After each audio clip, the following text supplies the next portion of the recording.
கர்த்தருடைய பரிசுத்த நாமத்துக்கு மகிமை உண்டாகட்டும். உபாகமத்தின் புத்தகம் முதலாவது அதிகாரம் 31வது வசனத்தை வாசிக்கலாம். உபாகமம் 1வது அதிகாரம் 31வது வசனம். ஒரு மனிதன் தன் பிள்ளையை சுமந்து கொண்டு போவது போல நீங்கள் இவ்விடத்திற்கு வருகிற வரைக்கும் நடந்து வந்த வழிகள் எல்லாவற்றிலும் உங்கள் தேவனாகிய கர்த்தர் உங்களை சுமந்து கொண்டு வந்ததை கண்டீர்களே. எல்லாரும் ஆமென் சொல்லாமா? இன்றைக்கு நாம் தியானம் செய்ய போகிற சத்தியம் என்னவென்றால், ஒரு தகப்பனை போல என்னை சுமக்கும் என் தேவன். ஆமென். ஆமென் சொல்ல மாட்டீங்களா? ஆமென் சொல்லாமா? எப்படி சுமக்கிறாரு தேவன்? என்னை எப்படி சுமக்கிறாரு? ஒரு தகப்பனை போல. எல்லாருக்கும் புரியுது நான் பேசுறது? கொஞ்சம் மைண்டில் வச்சுக்கோங்க. நீங்கள் பைபிள் படிக்க தெரியலனாலும் பரவாயில்ல, நான் சொல்கிற வார்த்தையை கொஞ்சம் கூர்ந்து கவனிங்க. இந்த வார்த்தைகள் உங்களுடைய இருதயத்துக்குள்ள ஜீவனை உண்டாக்கும். ஆமென் சொல்லாமா? இப்போ தேவன் நம்முடைய ஆண்டவராக இயேசு கிறிஸ்து நமக்கு எப்படி இருக்கிறார், எப்படிப்பட்டவராக இருக்கிறார் என்றால், ஒரு தகப்பன் தன் பிள்ளையை சுமந்து கொண்டு போகிறது போல என்னை இந்த நாள் வரைக்கும் என்னை சுமந்திருக்கிறார். எத்தனை பேர் ஆமென் சொல்ல முடியும்? இது நல்லா உணர வேண்டும். மறுபடியும் இந்த வசனத்தை வாசிக்கலாம். இதை கொஞ்சம் கூர்ந்து கவனிங்களேன். ஒரு மனிதன் தன் பிள்ளையை சுமந்து கொண்டு போவது போல, நல்லா கவனிக்கணும், சுமந்து கொண்டு போவது போல நீங்கள் இவ்விடத்திற்கு வருகிற வரைக்கும் வெயிட். அப்படியே உங்களை நின்று இந்த இடத்துல நின்று, அப்படின்னா இவ்விடத்திற்குன்னு சொல்றது இப்போ இருக்கிற இந்த ஸ்டேஜ், இப்போ இருக்கிற இந்த நிலைமையில் அப்படியே நின்று உண்மையாகவே என் தகப்பனாகிய என் ஆண்டவராகிய இயேசு கிறிஸ்து மாத்திரம் என்னை சுமக்கலைன்னா இந்த வினாடி நான் இப்போ நான் இல்லை. எத்தனை பேர் ஆமேன் சொல்ல முடியும்? ஆமேனா? அப்போ உண்மையிலேயே இயேசு கிறிஸ்து என் தகப்பன். ஆமேன் சொல்லாமா? இயேசு கிறிஸ்து, கர்த்தராகிய இயேசு கிறிஸ்து ஒரு தகப்பன் தன் பிள்ளையை போல, தன் பிள்ளையை சுமந்து கொண்டு வருவது போல. ஏன்னா இந்த உலகம் பொல்லாத உலகம், இந்த உலகம் பொல்லாங்கனுக்குள் கிடக்கிறது. நமக்கு நிலையில்லாத ஒரு வாழ்க்கை, நமக்கு ஒரு கேரண்டி கிடையாது. ஆனால் நம்முடைய ஆண்டவராக இயேசு கிறிஸ்து அவர் நமக்கு நித்திய ஜீவனை கொடுத்து நம்மை அவருடைய மார்பிலை சுமந்து கொண்டு எங்கே சுமக்கிறாருன்றதான் நம்ம பார்க்க போகிறோம். இப்போ அவர் எங்கே சுமக்கிறாரு, எப்படி சுமக்கிறாரு? ஒரு மனிதன் தன் பிள்ளையை சுமந்து கொண்டு போவது போல நீங்கள் இவ்விடத்துக்கு வருகிற வரைக்கும் ஒவ்வொரு நாளும் நீங்கள் காலையில் எழுந்து, அப்பா இன்றைக்கு என் கண்கள் திறந்திருக்கிறது, இந்த உலகத்தை நான் பார்க்கிறேன், என் வீட்டாரை பார்க்கிறேன், என் சொந்த பந்தங்களை பார்க்கிறேன், அப்பா உமக்கு ஸ்தோத்திரம். அந்த ஸ்டாண்டர்ட், அந்த இடத்துல நின்று என்னை நீ நித்திய ஜீவனுக்காக அழைத்திருக்கிறீர். இன்று நீங்கள் நின்று நித்திய ஜீவனுக்காக. துன்மார்கன் இறந்த காலத்தில் வாழ்வான், பழைய பாவத்தையே நினச்சி அதே பாவத்தை செய்யறதுக்கு ஓடுவான். ஆனால் நீதிமான் எப்படிப்பட்டவன்? என் கர்த்தர் எனக்கு எவ்வளவு நல்லவராக இருக்கிறார். அவர் எங்கள் அப்பா, என் இயேசு கிறிஸ்து எனக்கு அப்பா. ஒரு அப்பா தன் பிள்ளையை சுமந்து கொண்டு வருவது போல எனக்கு சுமந்து கொண்டு வந்த. காலையில் எழுந்து போய் கையை உயர்த்தி நல்லா ஸ்தோத்திரம் பண்ணுங்க. உங்கள் அன்பாய் சொல்லுகிறேன், கையை உயர்த்துவது என்பது பலியை காண்பிக்கிறது. என்னால் முடியாத ஆண்டவரே, இதுவரைக்கும் என்னை நடத்தினவர் நீரேன்னு சொல்லி நல்ல கையை உயர்த்தி காலையில் எழுந்து, இன்று இதை நீங்கள் கண்டிருக்கிறீர்களே. நல்ல கவனி, ரொம்ப முக்கியமானது. நீங்கள் இவ்விடத்துக்கு வருகிற வரைக்கும் நடந்து வந்த வழிகள் எல்லாவற்றிலும் உங்கள் தேவனாகிய கர்த்தர் உங்களை சுமந்து கொண்டு வந்ததை கண்டீர்களே. எத்தனை பேர் மனசார எங்கள் அப்பா என்னை சுமந்து கொண்டு வந்ததுனால நான் நிற்கிறேன்னு மனசார கண்டிருக்கிறீங்க? ஆமேன்னு சொல்லுங்க. இதை நீங்கள் ஒவ்வொரு நாளும் அறிக்கை செய்யணும். ஏன் எப்படி சொல்கிறேன்? நம்ம கடந்து வந்த பாதையெல்லாம் கொஞ்சம் நினச்சி பாருங்க. நம்பிக்கையே இல்லை. எத்தனை பிரச்சனை நம்மளை சூழ்ந்து கொண்டு வந்தது, அல்லது நம்ம மறித்து விடத்தக்கதாய், அல்லது நம்முடைய குடும்பம் பிரிந்து விடத்தக்கதாய், அல்லது நம்முடைய சூழ்நிலைகள் மாறி நம்ம அவமானப்படத்தக்கதாய் எவ்வளவோ நிந்த வந்துருச்சு. நம்பிக்கையே இல்லை. ஆனால் இன்னைக்கு நான் நிற்கிறேன். அப்போ இந்த நிற்கிறதுக்கான காரணம் என்னவென்றால், என் ஆண்டவராக இயேசு கிறிஸ்து என்னை சுமந்திருக்கிறதுனால நிற்கிறேன். ஆமேனா? இதுதான் மகிமை. இப்போ அந்த இன்று நீங்க கண்டிருக்கிறீர்களே, பிரசன்ட் டென்ஸ்ல நீ நின்னா உன்னை அவர் ஃபியூச்சர் டென்ஸுக்கு அழைக்கிறார், ஃபியூச்சருக்கு அழைக்கிறார். உன்னை இந்த ப்ரெசன்ட் டென்ஸில் நீ பாரு உன்னுடைய ஃபியூச்சரை. இன்று என்பது ரொம்ப முக்கியம். உபாகமம் 29 திருப்பிக் கொள்ளுங்க. உபாகமம் 29 ஆண்டவர் நமக்கு என்ன சொல்றாரு அப்படின்னா, இந்த இன்று என்கின்ற வார்த்தையை அது அவர் நமக்கு ஸ்ட்ராங்காக பேசிக்கினே இருப்பார். அதில் 10வது வசனத்தை வாசிக்க பார்க்கலாம். உன் தேவனாகிய கர்த்தர் உனக்கு சொன்னபடியேயும் பிதாக்களாகிய ஆபிரகாமுக்கும் ஈசாக்குக்கும் யாக்கோபுக்கும் ஆணையிட்டு கொடுத்தபடியேயும் இன்று உன்னை. எல்லாரும் ஆமென் சொல்லுங்க. இன்று உன்னை அப்படின்னா என்னது? நீ எகிப்தில் இருந்தாய். உன்னை ஆபிரகாம், ஈசாக்கு, யாக்கோபு என்பவர்களுக்கு நான் வாக்குத்தத்தம் பண்ணி கொடுத்த அந்த கானான் தேசத்துக்கு உன்னை நான் அழைத்து கொண்டு போகும்படி வந்திருக்கிறேன். ஆமென் சொல்லாமா? இப்போ இஸ்ரவேல் ஜனங்கள் எகிப்திலே அடிமைப்பட்டு கிடக்கும்போது மோசே, ஆரோன் என்பவர்களை கர்த்தர் அனுப்பி அங்கே என்னன்னு சொல்றா தெரியுமா? யான் சேஷ்டபுத்திரனை அனுப்பு. ஆமென் சொல்லுங்க. வாசிக்க பார்க்கலாம். யாத்திராகமம் வாசித்து வரலாம். யாத்திராகமம் 4ஆம் அதிகாரம் 22வது வசனம் வாசிக்க பார்க்கலாம். யாத்திராகமம் 4:22. அப்பொழுது நீ பார்வோனோட சொல்ல வேண்டியது என்னவென்றால், இஸ்ரவேல் என்னுடைய குமாரன், என் சேஷ்டபுத்திரன். ஆமென் சொல்லுங்க. இஸ்ரவேல் யாருடைய குமாரன்? என்னுடைய குமாரன். அவனை என் வீட்டுக்கு நான் அழைத்து கொண்டு போகிறேன்.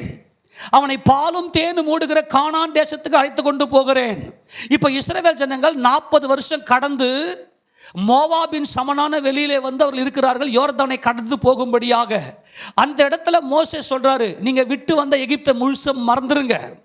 ஏனென்றால் அங்கே நீங்கள் பட்ட உபத்திரவம், உங்கள் கண்ணீர், உங்கள் பெருமூச்சு எல்லாவற்றையும் உங்கள் தகப்பன் கேட்டிருக்கிறார். அந்த பழைய வாழ்க்கை, அந்த எகிப்திய வாழ்க்கையை மறந்துவிட்டு பாலும் தேனும் ஓடுகிற அந்த தேசத்தை நீங்கள் நினைவு கூறுங்கள். உங்கள் சிந்தனை வச்சு கற்பனை பண்ணுங்க.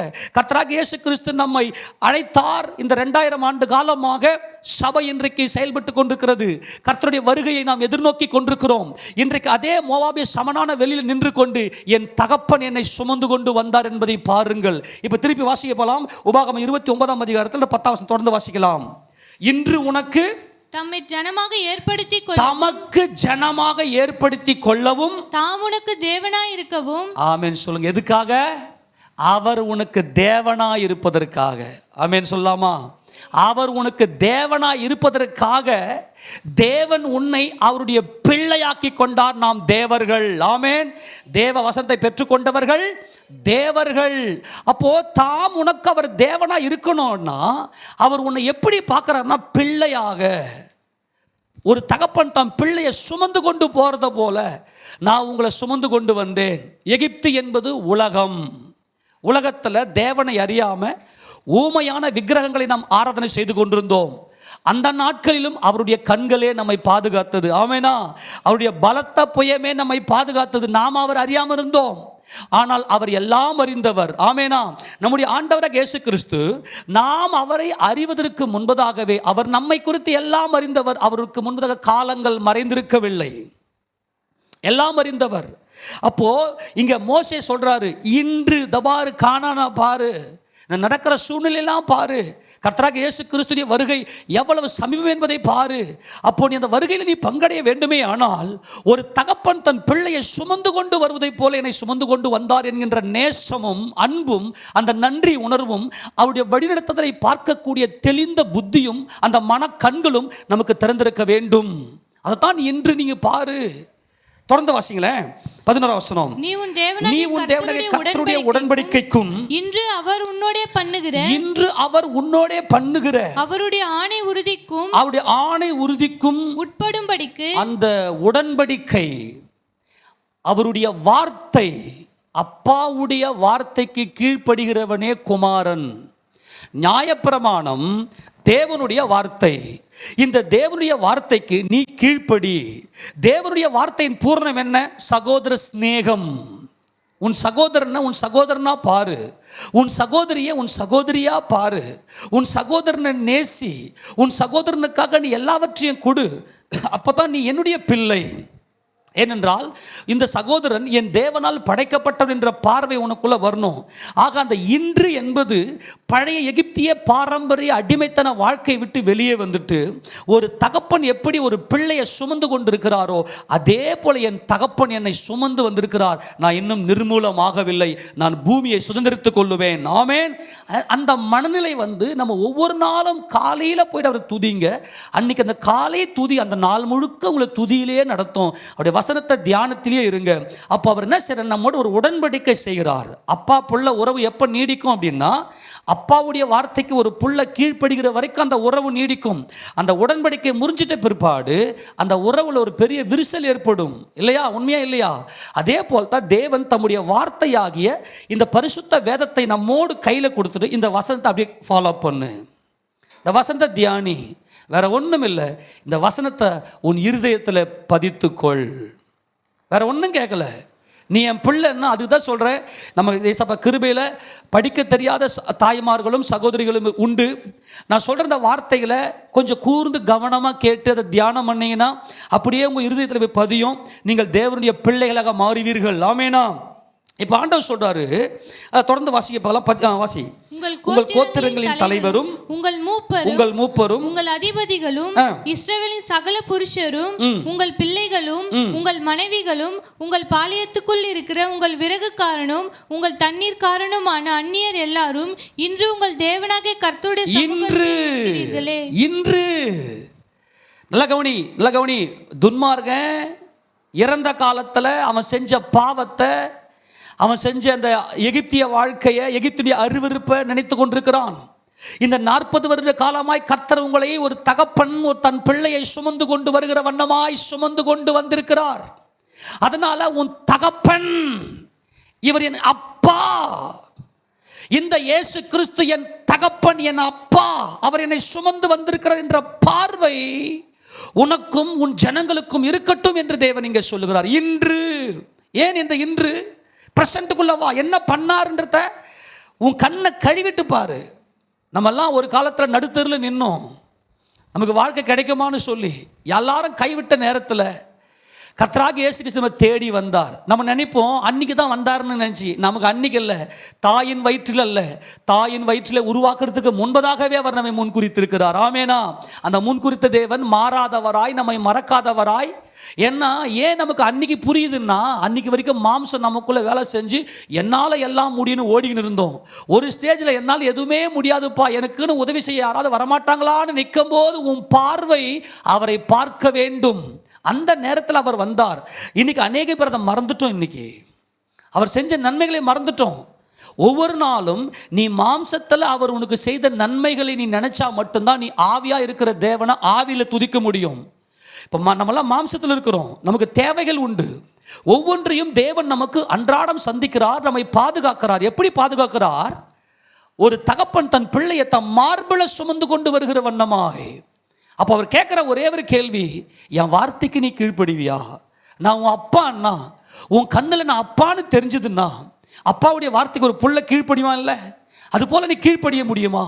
அப்போ நீங்கள் இன்று என்னோடு உடன்படிக்கை செய்யுங்கள். ஒவ்வொரு நாளும் காலையில் இது கர்த்தர் உண்டு பண்ணின நாள், இதில் மகிழ்ந்து கலிகூற கடவோம் என்கின்ற சிந்தையோடு கூட தேவ சமூகத்தில் ஒரு உடன்படிக்கையை உறுதிப்படுத்துங்க. அப்பா, நான் உமக்காக வாழ்கிறேன், நான் உங்களை நேசிக்கிறேன் அறிக்கை பண்ணுங்க. என் ஜீவனுள்ள நாளெல்லாம் நன்மையும் கிருபையும் என்னை தொடரும்னு சொல்லி அறிக்கை பண்ணுங்க. அவர் எனக்கு நன்மையை மட்டுமே யோசிக்கிறவர். இப்போ நான் ஒரே ஒரு சொல்கிறேன். நம்ம கடந்த வெள்ளிக்கிழமை நீங்கள் பார்த்தோம், என் ஜீவனுள்ள நாளெல்லாம் நன்மையும் கிருபையும் என்னை தொடரும்னு. தேவனால் தீமையை பார்க்கவே முடியாது, பிசாசால நன்மையை பார்க்கவே முடியாது. நீ தீமையை உன் சிந்தனையில் கொண்டு வரனா நீ யாருடைய பிள்ளை? எனக்கு தீமை வந்துடுமோ, எனக்கு எதுனா நடந்துருமோ, எனக்கு எதுனா இப்படி ஆயிடுமோ, அந்த பழைய பாவத்தை நீ நினைக்கிறதா, நீ அவன் உன்னை ஆக்டிவேட் பண்ணுறான். நீ நன்மையை வச்சு, என் கர்த்தர் என்னை அழைத்திருக்கிறார், அவர் என் மெய்ப்பராக இருக்கிறார், தன் ஜீவனையே எனக்காக கொடுத்து என்னை மீட்டிருக்கிறார், எனக்கு நன்மை தொடரும் சொல்லி நன்மையை உன் சிந்தனையில் கொண்டு வந்தனா நீ தேவனுடைய பிள்ளை. நீ தேவனுடைய பிள்ளையா பிசாசின் பிள்ளையா? நீயே தீர்மானம் பண்ணிக்க. அவனுக்கும் நமக்கு சம்பந்தமே கிடையாது. அவனை தூக்கி தூர போடுங்க. இது அப்பாவுக்கும் பிள்ளைக்கும் இருக்கிற உறவு. இப்போது உங்கள் பிள்ளைங்க அப்பா வார்த்தைக்கு கீழ்ப்படியலைன்னா நீங்கள் விட்டுறீங்களா? அப்படியே மனசெல்லாம் வலிக்குது இல்லை? என்னடா என் பிள்ளைக்காக நான் இவ்வளோ பண்ணுறேன், இவன் என் பிள்ளையா இருந்தால் என் அப்பா மதிக்கணும் இல்லை, கீழ்ப்படணும் இல்லை சொல்லிட்டு, அப்போது நம்ம இன்றைக்கி தேவ சமூகத்தில் ஏசப்பா பேரை சொல்லின்னு உள்ளே வந்திருக்கிறோம், அறிக்கை பண்ணுறோம், அவர் தான் எல்லாம் சொல்கிறோம். ஆனால் எத்தனை பேர் இன்றைக்கி அவருடைய வார்த்தைக்கு கீழ்ப்படுகிறோம் என்பதை கொஞ்சம் யோசிச்சு பாருங்கள். அதனால தான் மோசே இன்று ப்ரெசண்ட்டுக்குள்ளே வாங்கடா, உங்கள் கண்ணு பார்க்கட்டண்டா, உங்களுக்கு நீங்கள் நிற்கிறீங்களே இங்கே 40 வருஷ காலமாய் வனாந்தரத்தில் எப்படிப்பட்ட சூழ்நிலை என்பதை கொஞ்சம் யோசித்து பாருங்கள். நான் தாண்டா உங்களை சுமந்தேன். அப்பிள்ளை என்ன பண்ணுவோம், அப்பா இருந்தார்னா, அப்பா எனக்கு எங்கள் அப்பா இருக்கிறான்னு சொல்லிட்டு ஃப்ரீயாக விளையாடும் அந்த பிள்ளை. அந்த பிள்ளைக்கு இருக்கிற ஒரே ஒரு நம்பிக்கை, எனக்கு நிறைய தேவைகள் உண்டு, எனக்கு தேவை இருக்கும்போதெல்லாம் தேவை மேலே கண்ணு வைக்க மாட்டேன். அப்பா எனக்கு இது வேணும், அப்பா எனக்கு இது வேணும், அப்பா எனக்கு இந்த பொருள் எனக்கு வேணும், அப்பா எனக்கு எல்லா தேவை இருக்குது. இந்த எல்லா தேவையும் அந்த பிள்ளை சிந்திக்காது, அப்பாவை மட்டும் சிந்திக்கும். அந்த பிள்ளைக்கு எப்படிப்பட்ட தேவையெல்லாம் வருதோ அப்பா கிட்ட போய் நிற்கும். தேவன் நம்மக்கிட்ட என்ன கேட்குறாருன்னா, உங்கள் அப்பா நான் இருக்கிறேன்டா, உன்னை இதுவரைக்கும் மார்பில் சுமந்து கொண்டு வந்து, உன்னை சுமந்து கொண்டு வந்து உன்னை நடத்தி கொண்டிருக்கிற உன் தேவன் நான் தான் என்பதை நீ பார்க்க முடியுமா? இன்று ப்ரெசண்ட்டுக்குள்ளவா, பழச நினைக்காத, தூக்கி தூரம் போடு. தொடர்ந்து வாசிங்களேன். நான் உங்களோட மாத்திரம் இந்த உடன்படிக்கையும் இந்த ஆணையையும் உறுதியையும் பண்ணாமல் இங்கே நம்மோட கூட நம்முடைய தேவனாகிய கர்த்தருடைய சமூகத்தில் நிற்கிறவர்களோடையும் இன்று நம்மோட இங்கே நம்மோட இராதவர்களோடையும் கூடயும் இதை பண்ணுகிறேன். நம்மளே சேர்த்து சொல்லிட்டு தேவன் உடன்படிக்கை செய்து விட்டார். எல்லாரும் ஆமென் சொல்லாமா? எப்பா அன்னைக்கு மோசே உங்க அப்பான்றத பாருங்கடான்னு சொல்லும் போது, உடன்படிக்கை பண்ணும் போது, உடன்படிக்கை கவனன்ட். இந்த நியூ கவனன்ட்னா என்னையா? ஆவியில் நடக்கிறவன், மாம்சத்தில் எழுத்தை பார்த்து நடிக்கிறவன் அடிமை, பரிசுத்த ஆவியினால எழுத்தில் நடக்கிறவன் குமாரன். பரிசுத்த ஆவியின் அபிஷேகம் வந்துச்சுன்னா ஒருத்தனுக்கு போதிக்க தேவை, பரிசுத்த ஆவியானவருக்கு போதிப்பார் என்ன பண்ணணும் ஏது பண்ணணும் சொல்லிட்டு. இந்த உடன்படிக்கை தான் சபை, இதுதான் புதிய ஏற்பாட்டு உடன்படிக்கை. இன்னைக்கு நம்மோடு கூட இல்லாதிருக்கிற இந்த பிள்ளைகளோடு கூட உடன்படிக்கை பண்ணுகிறேன். அவர் அப்பா, ஆமென். அவர் உன்னை சுமக்கிறவர், அவர் உன்னை சுமந்து வந்தவர், அவர் உன்னை இதுவரைக்கும் சுமந்து கொண்டு வந்து இன்னைக்கு உட்காந்து கொஞ்ச நேரம் நினைச்சு பாரு. ஏசப்பா நீங்கள் மாத்திரம் அன்னைக்கு வரலனா, நீங்கள் மாத்திரம் எனக்கு இது செய்யலைனா, நீங்கள் மாத்திரம் எனக்கு பலன் தரலனா என்னால் என்ன செய்திருக்க முடியும் என்ற நன்றி உணர்வு ஒரு பிள்ளைக்கு வரணும்னு தேவன் விரும்புகிறார். ஏசப்பா நாமத்துக்கு மகிமையாக நான் ரட்சிக்கப்பட்ட பிற்பாடு, இயேசு கிறிஸ்துவ ரட்சகர்னு தெரிந்த பிற்பாடு, நான் அப்படியே என்னுடைய வாழ்க்கையில் ஒவ்வொரு பகுதியிலும் நான் ஏசப்பாவை தான் நான் அப்பீல் பண்ணிக்குவேன். ஒவ்வொரு பகுதியிலையும் ஆண்டவரே, நான் உங்களை அறியாமல் நான் எப்படிலாம் போயிருந்தேன், அப்போல்லாம் நீங்கள் என் கூட வந்திருக்கிறீங்களே ஏசப்பா. ஏன்னா அவர் மட்டும்தான் ஜீவனுள்ள தெய்வம். நான் எத்தனையோ விக்கிரகங்களை தேடி ஓடினேன், அந்த விக்கிரகங்கள்லாம் மெய்மறந்து என்னென்னமோ பண்ணுவேன். ஆனால் இப்போ எனக்கு நல்லா தெரிஞ்சிருச்சு, அன்றைக்கும் என் கூட வந்தவர் அவர் தான். எத்தனை பேர் ஆமென் சொல்ல முடியும்? நம்ம எல்லாம் ஆதி கிறிஸ்தவர்கள் கிடையாது. நம்முடைய பிதாக்கள் எல்லாம் நமக்கு எல்லாம் எந்த ஒரு நல்ல வழியும் காட்டல. நம்ம எல்லாம் தாறுமாறாக பொய்யான விக்கிரகங்களை நாடி ஓடிக்கொண்டிருந்தோம். நம்மளா ஒன்று நினச்சின்னு போயின்னு இருந்தோம். ஆனால் உங்களுடைய மைண்டில் அப்படியே இயேசுக்கு செட் பண்ணி உங்களுக்கு நினைவு தெரிஞ்ச நாள் முதற்கொண்டு நீங்கள் எந்தெந்த பாதையில் உங்களுக்கு எத்தனையோ அனுபவங்கள் இருக்கும், கசப்பான அனுபவங்கள், இனிமையான அனுபவங்கள், நல்ல ஒரு ஜாய்ஃபுல்லான அந்த ஒரு எக்ஸ்பீரியன்ஸ்லாம் உங்களுக்கு இருக்கும். அதிலெல்லாம் நீங்கள் என்ன பண்ணுங்கன்னா, அப்படியே நீங்கள் உபவாசித்து தேவ சமூகம் தனியாக உட்கார்ந்து, அவர் எங்கள் அப்பா அந்த நாளிலும் என்னை சுமந்து கொண்டு வந்தாரே. அதுதான் நான் எழுதின அந்த முதல் பாடல்லையே, மெய்ப்பொருளை அறியாத காலத்திலும் என்னை மெய்யாக காத்தவருக்கு ஜெயம் ஜெயம். ஆமேனா? நான் மெய்ப்பொருள் அறியல, என்னை மெய்யாக காத்த என் கர்த்தருக்கு ஜெயம் ஜெயம் என்று சொல்லி அவருக்கு ஜெயம் பாடினேன். ஆமேன் சொல்லுவோமா? அவருடைய பரிசுத்த நாமம் என்றென்றைக்கு மகிமைப்படுவதாக. தேவன் எப்படிப்பட்டவர்? உதாரணத்துக்கு, எப்பொழுதுமே தேவனுடைய சத்தியங்கள் நமக்கு புரியணும்னா, மாம்சத்தின்படியாக இருக்கிற இந்த உலக வாழ்க்கையினுடைய நீதி நியதி நமக்கு புரியணும். இதை நான் உங்களுக்கு பல முறை சொல்லி காட்டியாச்சு. உலகத்தில் ஒரு மாற்றம் நிகழுமேனால் ஸ்பிரிச்சுவல் வேர்ல்டுலேயே ஒரு மாற்றம் நிகழும் என்பது ஒரு மாபெரும் ஒரு கொள்கை. இதனுடைய தியாலஜிக்கல் கொள்கை இருக்குது. அரசியல் ரீதியில் ஒரு மாற்றம் நிகழுதுன்னா அப்போ நம்ம ஸ்பிரிச்சுவல் வேர்ல்டில் ஏதோ ஒரு மாற்றம் நமக்கு நிகழும் என்பது மிக முக்கியமான ஒரு கோட்பாடு. அப்போ ஆண்டவர் நமக்கு ஒரு தகப்பன் எப்படிப்பட்டவர் என்பதை முதல்ல நீங்கள் நல்லா புரிஞ்சுங்க. இப்போ உதாரணத்துக்கு, அம்மா இருக்கிறாங்க, அப்பா இருக்கிறாங்க. அம்மா கருவுற்றுருக்குறாங்க. அம்மா அந்த பிள்ளையை சுமக்கிறாங்க. அம்மா மாம்சத்தின் இந்த பிள்ளையை சுமக்கலாம். ஆனால் அப்பா அந்த குழந்தையும் அந்த அம்மாவையும் சேர்த்து சுமக்கிறவர். உண்மையா இல்லையா? ஆமேனா? அந்த தாய்க்கு தேவையான உணவுப் பொருள்கள், அவளுக்கு தேவையான பாதுகாப்பு, பராமரிப்பு. இன்றைக்கி பார்த்தீங்கன்னா கருவுற்றதிலிருந்து கல்லறைக்கு போகிற வரைக்கும் ஸ்கேன்லேயே வச்சிடறான் நம்மளை. உண்மையா இல்லையா? அதுக்கு எவ்வளோ செலவுகள் என்னென்ன பண்ணுது. ஆனால் நம்முடைய ஆண்டவராக இயேசு கிறிஸ்து எப்படி இருக்கிறார்னா, ஒரு தாயாக நம்மை தேற்றி நம்மை சுமக்கிறார். ஒரு தகப்பனாக காலம் முழுக்கும் நம்மை அவர் சுமக்கிறார். ஒரு தகப்பனாக இன்னைக்கு வரைக்கும் சொல்கிறவர், ஒரு தகப்பனாக அவர் காலம் முழுக்க சுமக்கிறார். வாசிக்க பார்க்கலாம். ஏசாயா தீர்க்கதரிசியின் புத்தகம் 46வது அதிகாரத்தில் அவர் எப்படி நம்மை சுமக்கிறார் என்பதை குறித்து 3-4 வசனங்களை வாசிக்கலாம். எல்லாம் கேளுங்க, இந்த வசனத்தை கேளுங்களேன். யாக்கோபின் சந்ததியாரே, இஸ்ரவேல் சந்ததியில் மீதியானவர்கள். ஞாபகத்துக்கு வருதா? மீதியானவர்கள் மைண்ட்ல வச்சுக்கங்க. கர்த்தர் நல்லவர். சகல ஜனங்களே எனக்கு செவி கொடுங்கள். தாயின் வயிற்றில் தோன்றினது முதல் உங்களை ஏந்தி தாயின் கர்ப்பத்தில் உற்பத்தி ஆனது முதல் உங்களை தாங்கினேன். எத்தனை பேர் இயேசு கிறிஸ்துவை விசுவாசிக்கிறீர்கள்? ஆமேனா? எத்தனை பேர் இயேசு கிறிஸ்துவுக்கு இந்த ஒரு வார்த்தைக்கு ஆமேன் சொல்லி அங்கீகரிக்க முடியும்? என் தாயின் கருவில் என்னை ஏந்தினவர், சுமந்தவர், தாங்கினவர் என் கர்த்தராகிய இயேசு கிறிஸ்துவே. ஆமென் சொல்லுவோமா? என் தாயின் கர்ப்பத்திலிருந்து என்னை வெளிப்பட பண்ணினவர் நீரே. ஆமென். என் தாயின் கர்ப்பத்திலிருந்து என்னை வெளிப்பட பண்ணினவர் நீரே. என் தாயின் கர்ப்பத்தில் உற்பத்தி ஆனது முதல் உம்மால் ஆதரிக்கப்பட்டேன். என் கரு சிதைந்து போகாமல், என் கரு கலைந்து போகாமல் என் கருவை பாதுகாத்து, ஆண்டவரே தாயின் கர்ப்பத்தில் என்னை சுமந்தீரையா. நான் தாயின் கர்ப்பத்திலிருந்து வெளியே வந்து விட்டேன். என் மூச்சு காற்றை எனக்குள்ள ஊதினவர் நீரே. ஆமேனா? நீரே என்னை சுமந்தி. ஆண்டவரே, வாசிக்க பார்க்கலாம். தொடர்ந்து 4 வசனம். உங்கள் முதிர் வயது வரைக்கும். எப்போ வரைக்கும்? உங்கள் முதிர் வயது வரைக்கும். கரங்களை உயர்த்தி ஆமென் சொல்லாமா? வாக்குத்தத்தம் கொடுக்கிறாரு. உன் கண்ணு பார்க்காம இருக்கலாம், உன் கண் இதை அறியாமல் இருக்கலாம். அவர் எதிர்பார்க்கிற ஒரே ஒரு கேள்வி என்ன தெரியுமா? நீ பொருளை பார்க்குறியா, அப்பாவை பார்க்குறியா? நீ பொருளை பார்க்குறியா, அப்பாவை பார்க்குறியா? நமக்கெல்லாம் ரொம்ப ஆசை இருக்கும். என்ன ஆசை இருக்கும்? நம்ம பிள்ளைங்களுக்கு எல்லாத்தையும் வாங்கி கொடுத்துட்டு எனக்கு கொஞ்சம் கூடன்னு கேட்போம்.